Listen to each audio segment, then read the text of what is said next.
Here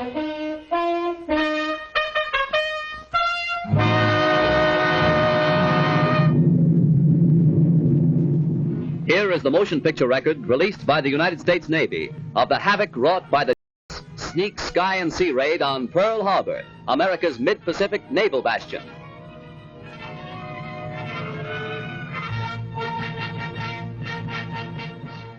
On December 7th, 1941, Japan, like its infamous Axis partners, struck first and declared war afterwards.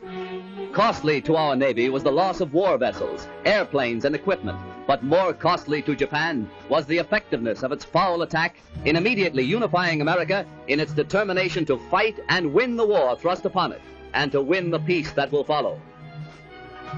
The Japanese copied their German masters in striking hard at airfields. Hickam Field, northwest of Honolulu, and the Fort Island Naval Plane Base were the first objectives of Japan's treachery. Scores of planes were bruised and battered by the aerial bombs. Many of these were demolished beyond repair. Direct hits were scored on hangars, and these were badly shattered. Equipment and airplane supplies were reduced to smoldering ruins. Here at the Naval Air Station is grim and positive evidence of treachery. Here foul blows were struck, while diplomats were talking peace in Washington. America lost 3 destroyers. Here are seen the United States destroyers Downs and Shore as they rest on the bottom of Pearl Harbor with decks awash after bombers make direct hits on their decks. First to feel the sting of Japanese steel are the USS Oklahoma and Utah, the latter a 33-year-old target ship. Accurate hits by the enemy bombers make short work of these 2 naval bulwarks. Now, with their keels practically out of water, they lie helpless wrecks and a sad reminder of cowardly strategy. To make possible a surprise attack within Pearl Harbor, the ships built 2-man submarines to enable them to fire sneak blows within waters that are narrow and tortuous. Several of these surprise weapons were blown from the water by direct hits of our naval gunners. Others were beached and captured. While sky and sea fire was still raging, salvage crews inspected our naval craft to estimate what may be saved. Before the din of bursting bombs had been silenced, preparations were underway to salvage these 2 warships. At low tide, the huge propeller of the Oklahoma, stilled by the enemy, was high above water. It is believed that the small 2-man submarines carrying dual torpedo tubes were responsible for these 2 losses to our Pacific fleet.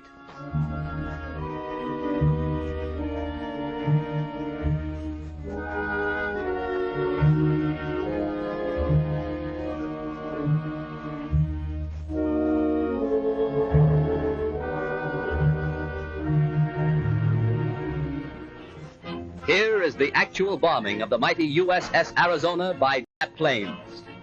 These pictures were made by a fearless cameraman who thought nothing of his personal safety to make possible this record for all posterity. A single lucky hit was responsible for the disaster that befell the Arizona when a jet bomb falling directly through one of the battleship's funnels exploded in the engine room and set ablaze tons of fuel oil. Dense black smoke billowed to the sky as the massive control tower began to keel over. The Arizona's courageous crew stuck to its guns until the very end. Here was displayed heroism that will live forever in the glorious annals and traditions of the American Navy.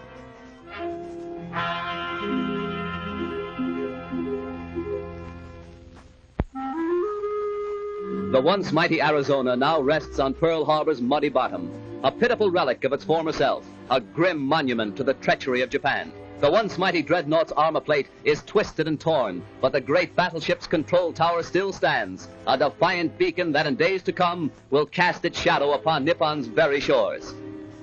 At Pearl Harbor, at Hickam Field, in the bomb-pocked streets of Honolulu, ever is written history. History with a tragic, treacherous pen. History that 130 million Americans will never forget. And in days to come, the crew will remember Pearl Harbor. Here is a tragic, unforgettable page in the annals of America. Here the cunning deceit of the will never be forgotten. Here they hoped to score a knockout before the war began. The Arizona's gun crews, battered and broken, fired to the last. Their guns pointed skyward, from whence the enemy appeared. The sneak blow cost hundreds of military and civilian lives. The treacherous attack cost our Pacific Fleet 2 battleships outright, another capsized, the loss of 3 destroyers and a mine layer.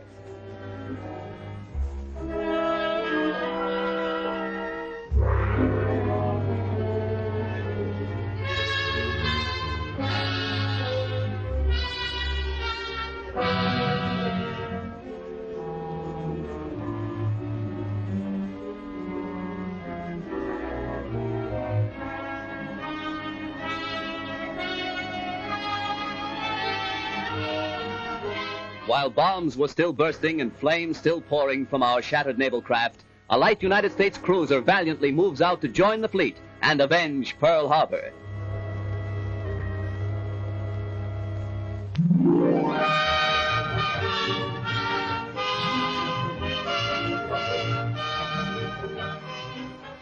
June 3rd, 1935.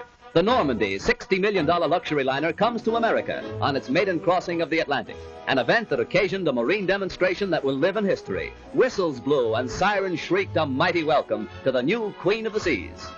The famed skyline of America's greatest city formed a fitting background for America's greeting to one of the most stately ships that ever crossed the Atlantic. 6 years later, shortly after the United States entered the war, the Normandy was seized and placed under naval guard. Hundreds of civilian workers were put aboard the Normandy, renamed the USS Lafayette, to strip the vessel of its costly furnishings and to prepare it for war duty as a United States transport. February 9th, 1942, the Normandy afire. A fatal tragedy to the big luxury liner and to America. As the flames rapidly spread to devastating fury, workers madly scrambled to safety, while fireboats and fire engines poured tons of water into the stricken vessel. All fire doors, vertical and horizontal, were closed to protect the ship's vitals from the flames, but this was all in vain. Dense clouds of thick, acrid smoke billowed far out over Manhattan, casting a mucky pall over Midtown and downtown New York. While the blaze was at its height, hundreds of doctors, nurses, and first aid workers were rushed to the scene to remove the wounded and to administer first aid to scores overcome in their efforts to stem the fury of the spreading flames. Millions stood in awe when the Normandy first reached America on its triumphant maiden voyage. Again, millions lined the New York and New Jersey shores to sadly observe the passing of the doomed and ill-fated ship. Rear Admiral Adolphus Andrews, Commandant of the 3rd Naval District, ordered all hands ashore to save the lives of those who were heroically battling to keep the huge liner upright. Hour after hour, tons of water were pumped into the Normandy, causing a bad list to port, as strong hawsers snapped and tugs strove to push the giant vessel close to the wharf.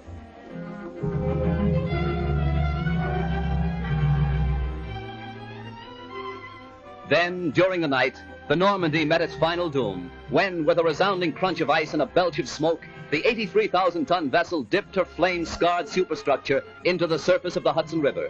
Hundreds were injured when America lost its biggest naval auxiliary. Millions of dollars of damage has been done, and thousands of man-hours of labor have been nullified.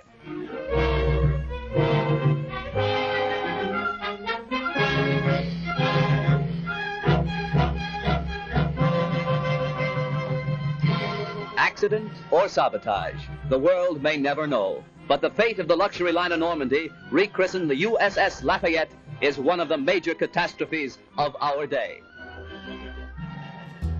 If you enjoyed today's video and would like to see more content like this, be sure to take a shot at the like button, subscribe, and ring that notification bell to stay up to date with all the latest BirdDogg content.